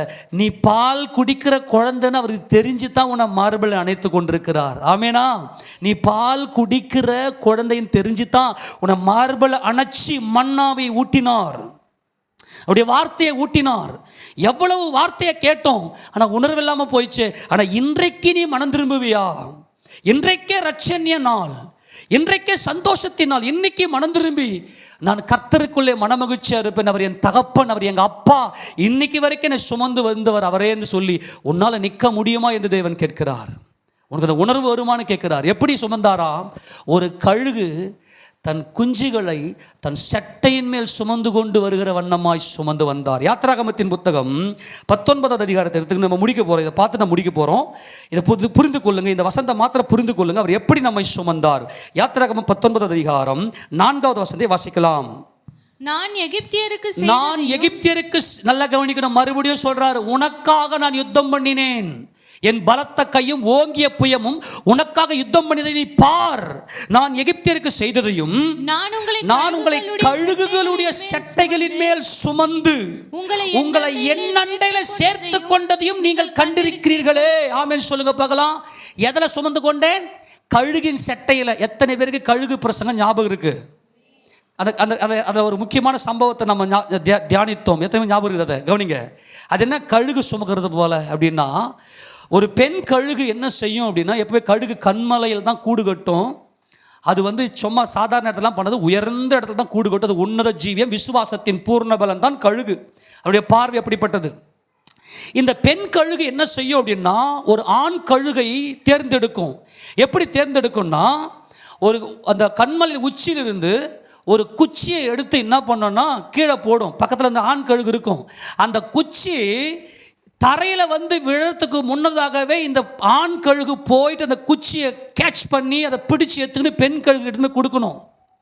அப்போ தான் அந்த பெண் கழுகு தான் கூட்டில் இந்த ஆண் கழுகை சேர்த்து கொண்டு குடும்பம் நடத்தும். ஏன் அப்படின்னா, இந்த கழுகு குஞ்சுகள் என்ன செய்யணும், கழுகு அங்கே முட்டையிட்டு குஞ்சு பொரிச்சதும் இந்த கழுகு குஞ்சுகள் என்ன செய்யணும், இந்த கழுகு போயிட்டு நல்ல ஜீவனுள்ள உயிருள்ள மிருகங்களை வேட்டையாடி எட்டுனது வச்சதும் அங்கே கொடுத்ததும் அந்த ரத்தத்தை உறிஞ்சி குடிக்கும். ரத்தத்தை உறிஞ்சி குடித்து அந்த மாம்சத்தை நல்லா எடுத்து சாப்பிடும். சாப்பிட்டு சாப்பிட்டு சாப்பிட்ட மாம்சம் பெருகிடும். இது என்ன பண்ண, கழுகு நான் உன்னதத்தில் கண்மலையில் இருக்கிற என்ற எண்ணமே இந்த கழுகுக்கு இல்லாமல் மாம்சத்தில் பெருகிடும். அதனால் கொஞ்சம் ரெக்கையை முளைக்க ஆரம்பிச்சதுமே இந்த பெண் கழுகு என்ன செய்யணும், கூட்டை கலைத்து தன் குஞ்சுகளின் மேலே அசைவாடி இந்த கழுகை கண்மலையிலிருந்து கூட்டை கலைக்கும். ஆண் கழுகு உஷாரா பார்த்துக்கினே இருக்கும். என்னுடைய குழந்தை, யாம் பிள்ளை, என்னுடைய பிள்ளைய யாம் மார்பில் நான் சுமக்கிறேன்னு சொல்லி இந்த பெண் கழுகு கூட்டை கலைச்சி கண்மாலிலிருந்து தள்ளும். இந்த ஆண் கழுகு என்ன செய்யும்னா, அப்படியே தன் செட்டையை விரிச்சு அந்த அந்த அந்த கழுகு குஞ்சுகள் கீழே விழுந்து சேதப்பட்டு சாகிறதுக்கு முன்பதாக செட்டையில போய் சுமந்து கொண்டு அப்படியே உன்னதத்துக்கு மேலே வரும். பாருங்க, எல்லாரும் ஆமென் சொல்லுங்க. என் ஆண்டவராக இயேசு சொல்லே, நீ பால் குடிக்கிற கழுகு குஞ்சு தான். நீ ரத்தத்தை உறிஞ்சி குடிச்சு நான் கொடுத்ததெல்லாம் சாப்பிட்டுட்டு மாம்சத்தை பெருக்கிக்கின்னு உன்னை நீ துதிச்சு உன்னை பெருமைப்படுத்தி ஒன்று விளம்ப சாக போற. நான் பரிசுத்தர், நான் அப்பா, நான் பரிசுத்தர், நான் ராஜாதி ராஜா என்ற பார்வை உனக்கு வந்துச்சுன்னா நீ ராஜா.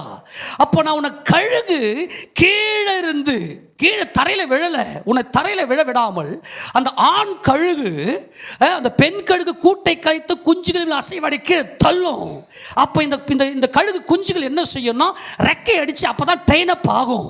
அப்போ இந்த ஆண் கழுகு என்ன செய்யணும், கீழே இருந்து அப்படியே தூக்கிக்கிட்டு மேலே போய் கூட்டில் மறுபடியும் வைக்கும். மறுபடியும் பெண் கழுகு அந்த குஞ்சுகள் மேலே அசைவாடி கூட்டை கலைத்து கீழே தள்ளும். திரும்ப அந்த ஆண் கழுகு அப்படியே தூக்கிக்கிட்டு வரும்னா, அப்பா ஆமென், உன்னை மார்பில் சுமந்து கொண்டிருக்கிற உன் அப்பா நான், உன் அப்பா நான். அப்பான்னு சொல்லி என்னை துதிப்பியா, என் அப்பான்னு சொல்லி துதிப்பியா. நான் எகிப்திற்கு செய்ததையும் அதை மைண்டில், அந்த அதிசயத்தை மைண்டில் வச்சுக்க. பார்வோனியும் அவன் சேனையும் செங்கடலிலே மூழ்கடித்து உன்னை இந்த வனாந்தரத்தில் அதிசயமாக நடத்தி வந்த உன் தேவனுக்கு கர்த்தர் நான் அல்லவா. ஆமென். உலகத்தெல்லாம் இருந்தோம், ஞானஸ்நானத்தின் மூலமாய் நம்மை புது சிருஷ்டியாக்கி அப்பாவுடைய பிள்ளைகளாய் அப்பா பிதாவே என்று கூப்பிட பண்ணுகிற புத்திர சுவிகாரத்தின் ஆவியை நமக்கு கொடுத்து நித்திய காலமாய் பால் மறந்தவர்களாய் நித்திய காலமாய் சமூகத்தில் நிற்பதற்காக நம்ம தேவன் அழைத்திருக்கிறாரே. வாசத்தை முடிக்கலாம். நான் எகிப்திற்கு செய்ததையும் நான் உங்களை கழுகுள்ள சட்டைகள் சுமந்து உங்களை என்னிடத்தில் சேர்த்துக் கொண்டதையும் நீங்கள் கண்டிருக்கிறீர்களே. கண்டீர்களே. உன் மனக்கண் இருக்குதா? உன் மனக்கண் இருக்குதா? நீ கண்டீர்களே.